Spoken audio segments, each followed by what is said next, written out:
In this video, I'm going to show you simple step-by-step instructions on how to replace the front screen on the Samsung A04s. If you can, begin by powering down the device, then use a SIM pin to pop out the SIM tray and store that safely for later. This is going to provide the perfect entry point to get into the side of the phone with our plastic guitar pick. And what we're trying to do is get between the plastic bezel of the screen and the plastic of the back cover, just like that. And then we're going to start running it along to pop this back cover off the phone. You might have to be a bit rough with it to make sure that it pops off, because it can be held down quite strong, especially on the corners. Continue working your way along all the edges of the phone.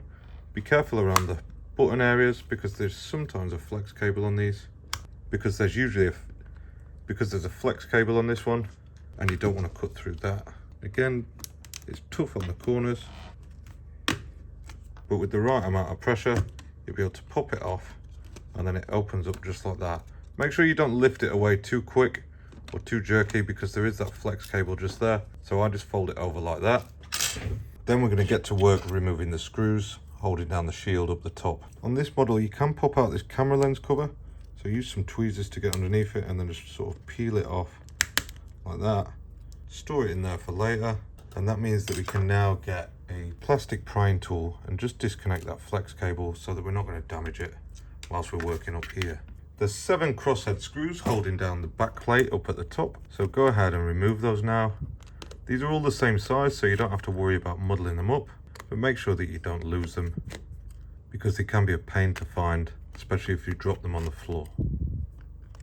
And then if you look closer, you've got these little arrows on this one, and these are usually safe sort of prying points to get these back covers off, although I have missed a screw down there, which will make it very difficult to remove it. Let's pop it off there using the sharp tweezers, and then I'm just going to snap the rest off, and it comes off pretty easy. Store that safely for later. And then there's one black crosshead screw just up at the top here next to the front camera. Remove that and store it. Then we're going to disconnect the battery just here and the display cable just here. Don't worry about disconnecting this or the front camera, because we'll take it all out in one by just prying up in this top corner here, and then you can see everything comes out together. Slide it out. We'll just put that to one side for now, whilst we go ahead and remove the 7 crosshead screws that hold down this cover on the bottom. Don't forget, if you like repair content just like this, make sure that you subscribe to the channel, and if you find this video useful, drop me a comment below and let me know how you get on with the repair. This cover's the same. It's got a little arrow pointing to a little prying spot, and I always use just the sharp tweezers because I find that they're the best, and it'll just pop off pretty easy like that. Whenever we encounter dusty stuff like that, it's a good idea to give it a good clean, and I'm just using a static safe brush to give it a good brushing off and get as much dust out of there as possible. There's one crosshead screw holding down the subboard down here. Remove that, then use the prying tool to disconnect this flex cable here, and then we can lift out this subboard. I'll give it another bit of brushing for that hidden dust that was down there. I'll check the bottom too. And then, as you can see, we've removed the board and the subboard together without disturbing this coaxial cable.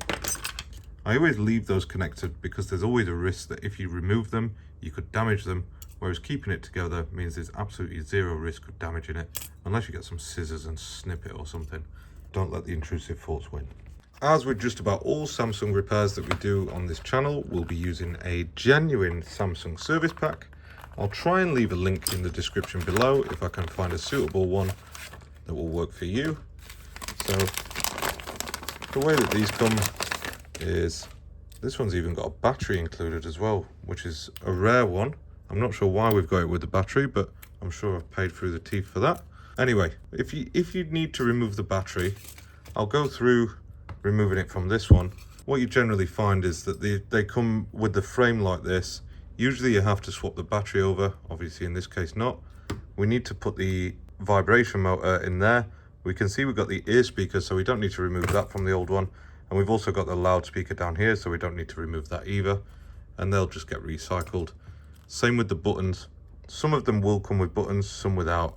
The easiest way to remove these batteries is to get a good squirt of isopropyl alcohol all the way around the battery, and then leave it to soak for a good 5-10 minutes. Once it's soaked in, we can get a suction cup like this, and we're going to wiggle it from side to side, because that's going to sort of force the alcohol under the bits that we've not already got to, and we can keep lifting it, wiggling it, and eventually it's going to soften enough so that we can just pull it free from the chassis without doing any damage, without using any nasty prying tools, no metal tools or anything like that. And then it's removed, look, nice and safe. And then you need to reapply some adhesive and stick it into your new frame. Obviously in this case, we're not going to do that because I've already got one in mind. It's like a luxury, this is like a luxury service pack. So we'll just carry on. We need to remove the vibration motor. So we do that with just a little prying tool like that. Get that out of the way. Usually the adhesive comes with it, so you can just stick that straight into the new chassis. Peel off any of these plastic peels what are sticking around, and then we'll move on to repopulating this new frame. Starting off down at the bottom here with the subboard, the single screw that holds that down just here, and then connecting this guy up just there. Fold it over and apply pressure until you get that satisfying click. We can then push it in like that, connect it, and make sure that that sits in the channel. If you're having trouble sitting it in, just run over it with the plastic spudger and you'll find that it'll sit in real easy. Now we can line this up, make sure there's no flex cables in the way, and also that the front camera secures properly, as well as the rear cameras. Line up and connect the display cable just here, and then reconnect the battery just there. Don't forget that single little black crosshead screw up the top here.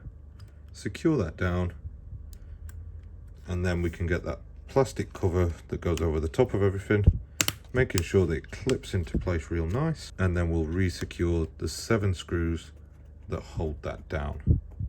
With all those 7 screws re-secured, I'm not going to pop the little camera lens cover on. I'm just going to go back down now to the bottom, clean out some of this dust from inside there, and then re-secure this guy into place. And then we'll go ahead and re-secure the last 7 screws just down this bottom here.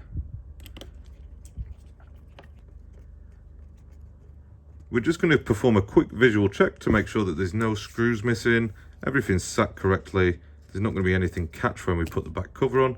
And then we can offer up the back cover, fold over the cable, and then with that folded over we can re-secure it, make sure that it's connected properly, and then place over the little camera lens protector just there, fold over the back cover and apply pressure